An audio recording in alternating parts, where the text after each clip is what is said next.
diet pada pasien-pasien diabetes, itu yang dimaksud adalah pengaturan pola makan yang seimbang dan juga terkontrol. Tujuannya supaya gula darah pasien diabetes itu stabil. Terus, apakah tadi harus menghindari gula gitu?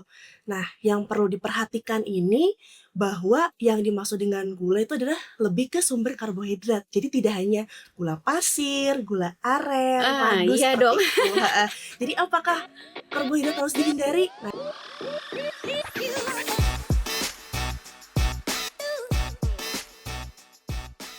Assalamualaikum warahmatullahi wabarakatuh. Hai Sobat Sentra, ketemu lagi di acara Sentra Stage. Kali ini saya bersama dengan Dokter Agni. Dokter ini nama panggilannya. Beliau nih dokter spesialis gizi klinis ya dok ya. Supaya saya nggak salah, supaya lebih kenal lagi dokter, boleh nggak kenalkan diri dok? ya. Silahkan dokter. Halo Sobat Sentra, saya Dr. Effendi Akwirinia, spesialis gizi klinik. Nah, cukup dipanggil dokter Agni. Dokter praktek di sini hari apa dok? Hari Selasa sama hari Kamis. Jam? Jam 3 sore sampai jam 9 malam. Nah, jadi Sobat Sentra, beliau praktek, saya ulangi lagi ya, hari Selasa dan Kamis jam 15 sampai Jam 21. 21. Jadi kalau yang habis pulang kerja, cus dah langsung ke Sentra Gempol ya dok ya. Ya dok, makasih banyak ya dok. Kali ini kita akan bahas sih dok, masalah-masalah tentang pola hidup sehat pastinya kan. Era sekarang teman-teman tuh sudah tahu lah harus jaga makanan, harus olahraga nih sekarang. Banyak sekali kan komunitas-komunitas olahraga ya dok. Tapi selain komunitas olahraga banyak, menjamur juga nih dok. Para minuman dan kafe-kafe kan dok ya. Nah untuk biar lebih paham lagi dok, apalagi ada penyakit kronis lah, kencing manis, darah tinggi dan yang lainnya nih dok. Supaya teman-teman juga paham dengan apa ya, pola hidup, apa sih, kayak gaya hidup sekarang yang banyak sekali kafe di mana-mana dok. Nah yang pertama tuh dok, apa sih sebenarnya yang dimaksud dengan diet ya dok pada diabetes nih dok, pada kencing manis, ya apakah itu hanya ngurangin takaran gula dari setengah sendok teh, setengah sendok makan, atau seperti apa nih dok, gula-gula apa yang harus dijaga untuk teman-teman supaya bisa menjaga tidak sampai diabetes atau yang sudah diabetes itu. Iya. Baik, jadi kalau untuk diet pada pasien-pasien diabetes, itu yang dimaksud adalah pengaturan pola makan yang seimbang dan juga terkontrol. Tujuannya supaya gula darah pasien diabetes itu stabil. Terus, apakah tadi harus menghindari gula gitu? Nah, yang perlu diperhatikan ini bahwa yang dimaksud dengan gula itu adalah lebih ke sumber karbohidrat. Jadi tidak hanya gula pasir, gula aren, madu Iya seperti dong. itu. Jadi apakah karbohidrat harus dihindari? Nah, itu jawabannya tidak, karena karbohidrat adalah sumber energi utama di tubuh kita. Tapi tetap nanti diatur karbohidrat yang seperti apa yang harus kita asup, seperti itu dokter. Jadi diet itu bukan berarti nggak boleh ini gitu ya dok, Iya, hanya pengaturan ya, pengaturannya betul. kadar-kadarnya Iya, dikurangin gitu betul. ya dok. Terus kalau dokter nih mam sekalian saya tanya dok, kan sekarang suka ada yang gula pemanis buatan tuh dok, gimana tuh dok? Yang Pemanis di buat apa, tetes-tetesan itu dok, pemanis 0 kalori bilangnya gitu kan, ada tuh dok. ya, untuk pemanis kalori yang 0 kalori seperti Kan itu, udah ada tuh ya itu sekarang ya bisa dok. untuk mengurangi ya, mengurangi dari yang tadinya biasa manis-manis terus nih. Nah, itu bisa di apa namanya ya, dikurangin dengan, yang seperti itu, yang 0 kalori. Tapi Oh. baiknya tetap itu ada batasannya juga untuk jumlah konsumsinya seperti itu. Kalau terlalu banyak ya juga tidak, ini kan kita tujuannya juga selain untuk mengurangi, tapi kebiasaan, merasakan manisnya itu juga kan harus dikurangin juga seperti itu. Jadi, Heeh. nah jadi nih dok, makanan atau minuman apa dok yang dianjurkan untuk diabetes? Nah kalau takaran, saya tahu nih teman-teman tuh sekarang sudah bawa sendiri yang tetesan-tetesan itu. Nah itu ada maksimalnya berapa? Terus kalau makanan itu seperti apa dok? Yang baiknya kita bisa atur. Iya betul. Kalau untuk makanan sih sebenarnya porsinya sama seperti yang orang sehat ya dok ya. Hmm. Jadi dengan gizi seimbang, makronutriennya baik karbohidrat, protein, lemak, terus ada mikronutriennya dari vitamin dan mineral seperti itu. Tapi untuk seberapa itu nanti tiap individu itu berbeda dokter.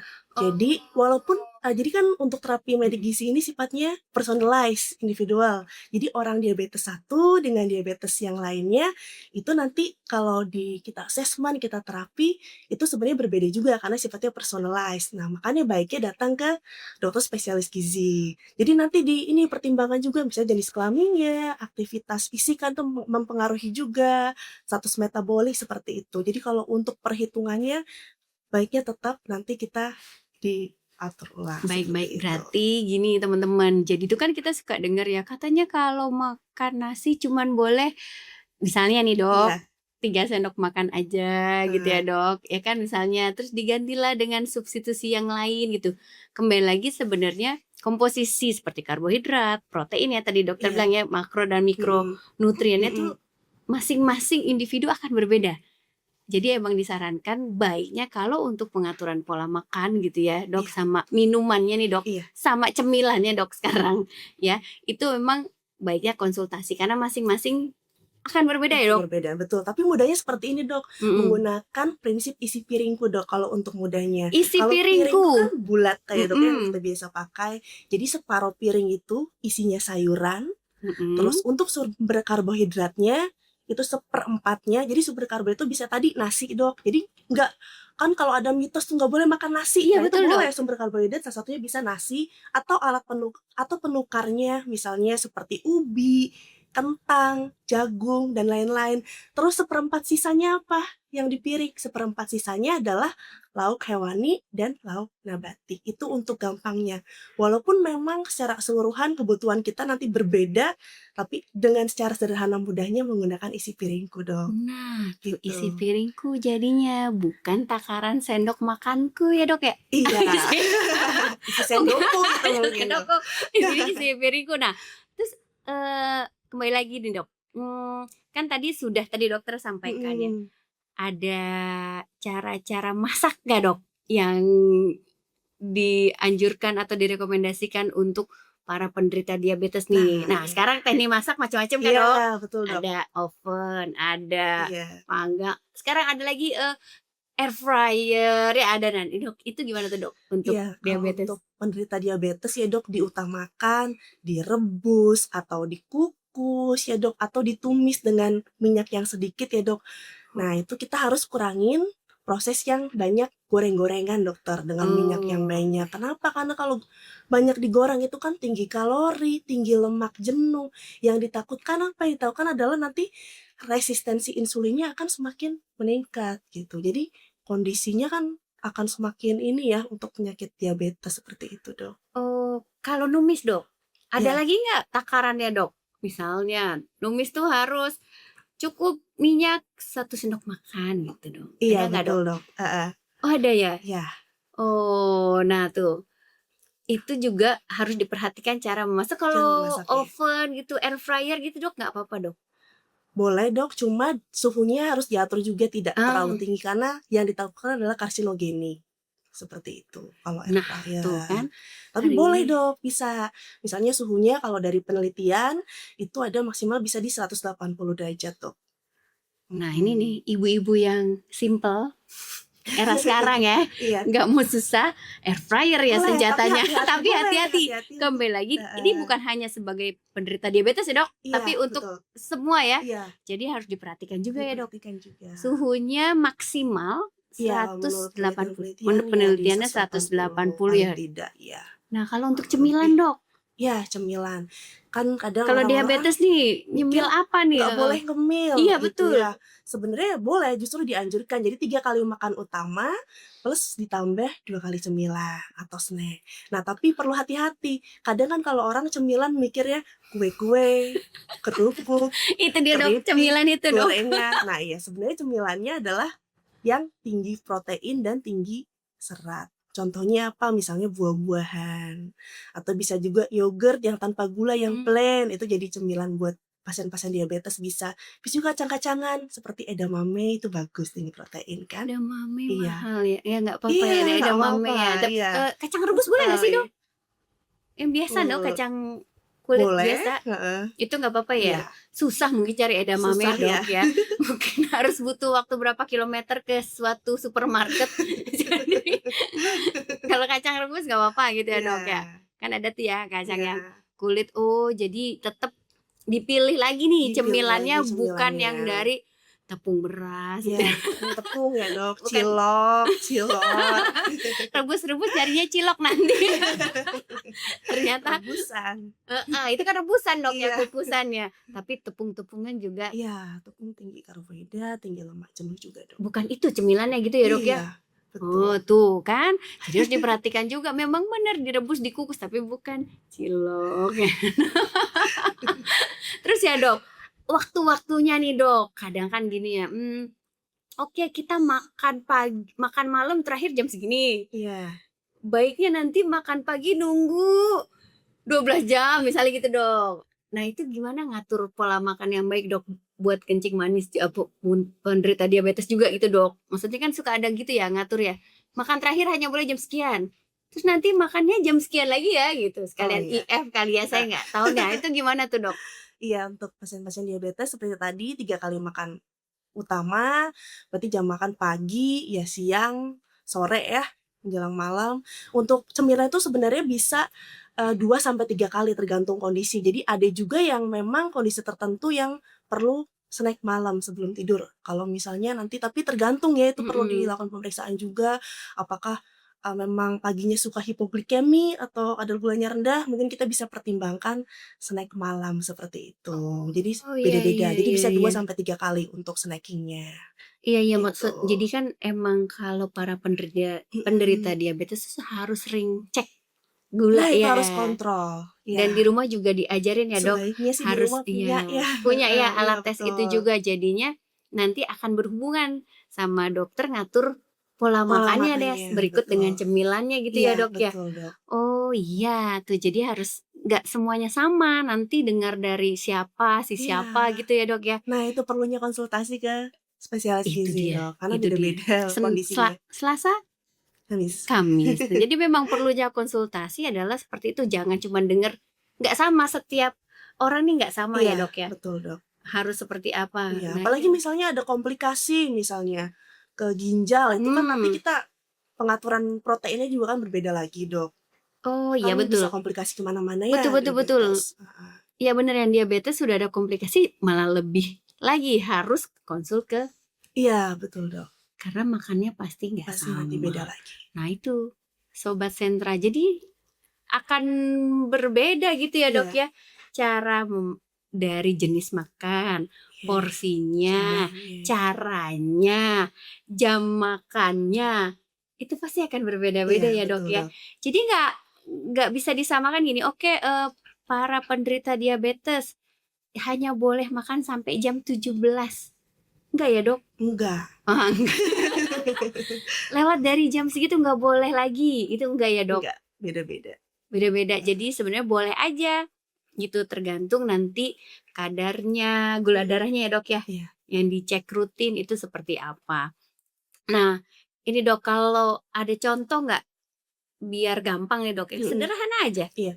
Dokter bisa nggak ngasih sedikit nih? Kasih contoh menu makan sedikit aja dalam sehari tuh, misalnya contohnya seperti apa untuk penderita diabetes. Misalnya makan pagi, menunya adalah misalnya, Dok ya, misalnya alpukat beserta kentang rebus gitu. Nah itu bisa nggak, Dok, dikasih contohnya? Boleh. Misalnya, Gampangannya kalau menu makan utama ya seperti tadi ya, yang piring itu setengahnya boleh sayur, misalnya sayur tumis setengah porsi piring. Terus seperempatnya ya berarti nasi merah boleh, atau ya tadi kentang, atau jagung ya, ubi, tapi salah satu saja ya. Jadi kadang kan orang udah makan nasi, ada nasi, ada mie ya? Nggak tahu, iya, malah mie, nasi sama mie atau nasi sama kentang, nah gitu. Jadi salah satu aja. Nasi Seperti sama itu. jagung, Dok. Nasi sama jagung, sama-sama ya. Oh ya, pilih salah satu. Salah satu aja. Terus seperempat tadi kan lauk ya.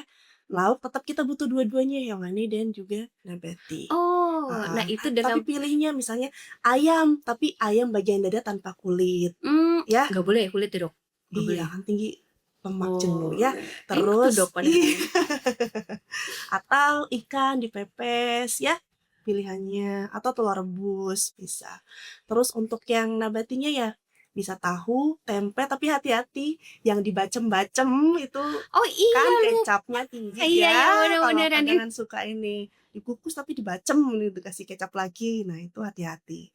Tahu tempe boleh tapi ya jangan dibacem. Oh iya bener juga. Dok, kalau misalnya ada improvisasi nih ibu-ibu masak nih, karena saya jadi keinget karena dokter bilang tahu bacem ya, dia suka manis, Dok. Dia kasihlah misalnya, kan suka ada kecap yang sehat gitu ya, Dok. Iya. Nah itu nggak apa-apa, Dok? Ada kan kecap. Hati-hati ininya, makanan-makanan pengawet kan. Tetap Oh, ada tambahan gula yang ada kan. tinggi, terus ada natriumnya juga tinggi Nah, ya, harus jadi diperhatikan juga berhati-hati. bukan gula, natriumnya juga diperhatikan ya, Iya, Dok? Nah, itu dia diperhatikan. tuh, Dok. Terutama apalagi misalnya kayak tadi kan, diabetes dengan komplikasi yang lain. Biasanya kan dia bersamaan juga tuh, kebanyakan. Dengan hipertensi, terus dia juga dengan ginjal kan, apakah dia perlu pembatasan natrium apa enggak. Seperti itu ya, Wah, tidak semua pembatasan natrium, hanya ya memang harus berhati-hati. Apalagi makanan pengawet itu kan sangat tinggi sekali ya. iya iya iya. Jadi memang benar-benar harus konsul, Dok. Iya, Karena kan, Dok, betul. kita lihat ya di pasaran juga banyak yang untuk diet-diet gitu, ada produk ini, produk itu gitu kan, Dok? Iya, Ada kecapnya yang khusus ini, ada sausnya untuk ini ya, iya, Dok, untuk baca label diet-diet. sih paling ya, Iya. untuk meminimalisir Iya, ininya, itu pun juga harus tetap hati-hati ya, Dok, iya, ya. betul. Wah, itu dia tuh. Ya, teman-teman walaupun memang ada produk-produk untuk membatasi, mengurangi, tapi tetap penggunaannya harus disesuaikan ya, Dok. Iya, Tidak tidak disesuaikan. juga berlebih gitu ya. Iya, Oh, benar ya, Dok. Banyak soalnya kan, Dok, sekarang ya produk-produk itu tuh manis-manis buatan ya iya, kan, Dok. Mau itu gula yang putih, mau yang hitam ya, Dok, ya. betul. Ada semua. Nah, kalau Dok nih saya jadi menarik, Dok. Nah nih, Dok, ada lagi kan Mhm, jenis-jenis beras, Dok. Kan iya. macam-macam ya. Ada beras putih, beras merah, beras hitam. Terus ada apalah beras-beras sekarang nih, Dok. Nah, gimana, Dok? Menurut dokter ada yang direkomendasi banget apa enggak walaupun kita tahu lah ya rasa beras merah ya begitu. Gimana menurut dokter, Dok?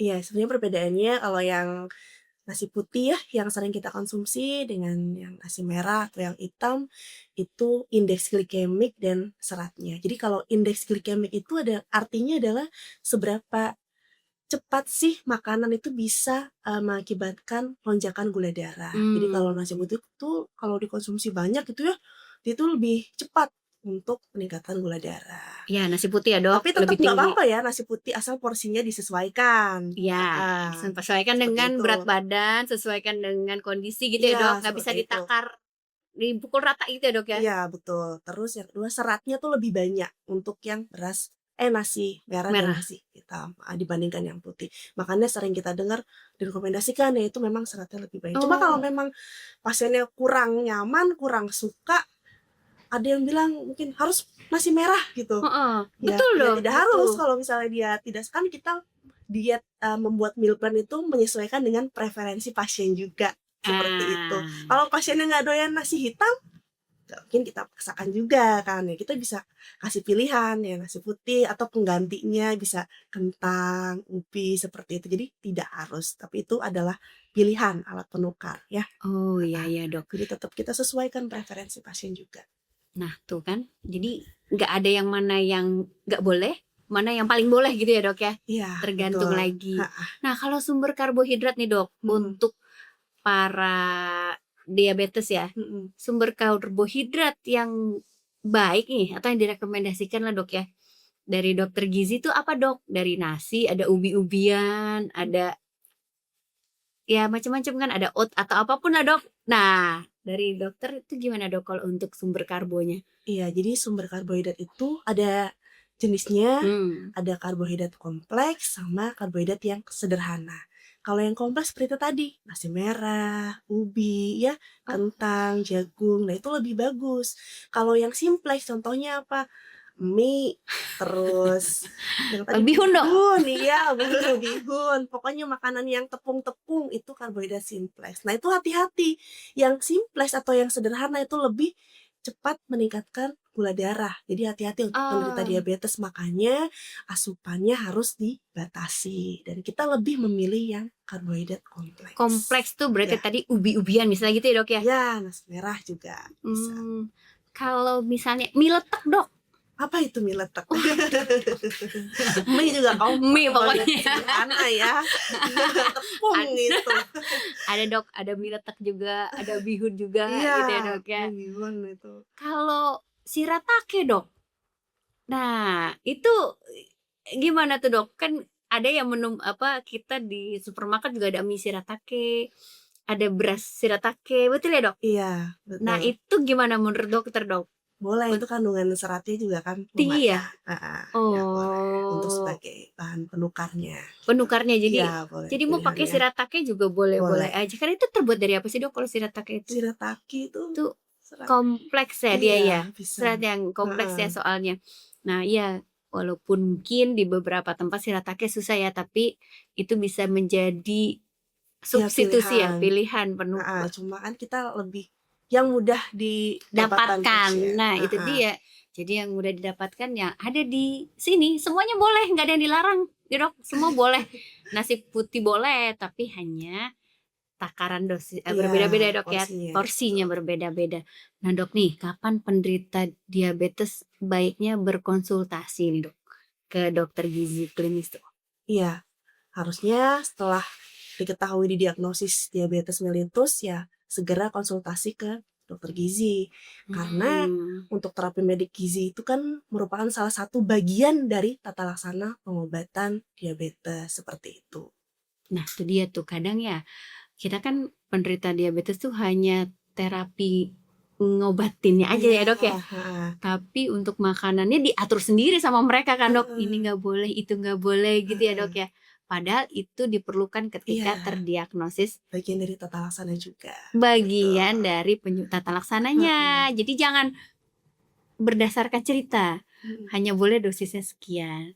Nah terus dok nih, kalau sebenarnya kan ada diabetes tuh pre-diabetes juga ya dok ya. Suka ada yang peduli juga nih kalau udah pre, itu nggak apa-apa kan dok? Tanya dokter nih. Boleh. Apalagi dengan yang berisiko kan, misalnya. Nah, iya. Ada riwayat. Nah, yang berisiko tuh betul. Jadi yang berisiko teman-teman misalnya ada riwayat keluarga. Iya. Ya dok ya. Betul. Terus misalnya dicek gula berapa kali, di angka berapa tuh dok? 150 gula darah sewaktunya, itu juga mesti. Iya.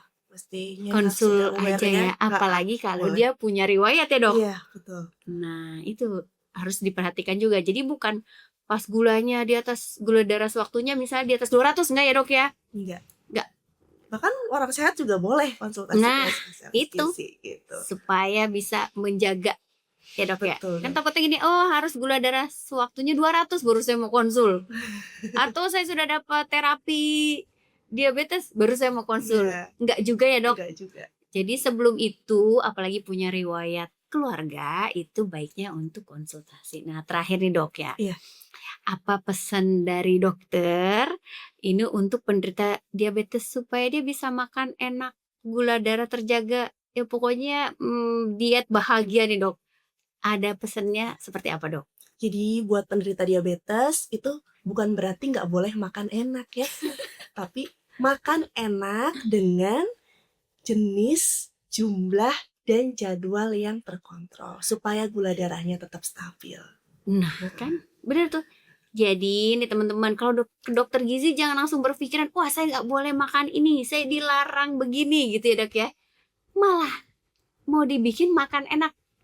Iya dok, dengan tadi jenisnya, jumlahnya, dan jadwal makan. Jadi teman-teman ya yang udah mulai peduli dengan kesehatan gitu ya, sudah peduli dengan gaya hidup, dengan banyaknya kafe, nggak apa-apa konsul ke dokter gitu ya dok ya. Ke dokter gizi klinis boleh. Yaitu dokter Agni ada, jangan lupa nih, di hari Selasa dan Kamis. dari jam 15 sampai jam 21. Jadi Sobat Sentra tetap perhatikan pola makan, gaya hidup, dan tetap segera konsul ke dokter gizi klinis jika ingin hidup lebih sehat ya dok. Iya. Itu aja mungkin dari kami. Dokter ada lagi nggak tambahan nih dok buat Cukup, teman-teman Sobat Sentra ya? Nggak ada lagi? Iya, udah cukup. Baik, mungkin itu saja Sentra Stage hari ini. Kita bertemu lagi nanti di session yang lain, pembahasan yang lain. Mudah-mudahan pembahasan diskusi kita bermanfaat ya dok. Dan saya ulang lagi nih, Dokter Agni pokoknya ada Selasa, Kamis ya dok. Jam 15 sampai jam 21. Ditunggu setelah pulang kerja, cus ke Sentra Gempol. Terima kasih banyak Dokter Agni. Terima kasih. Jangan bosan-bosan, nanti kita panggil lagi. Iya dok. Terakhir kali saya mengucapkan terima kasih banyak. Wassalamualaikum warahmatullahi wabarakatuh.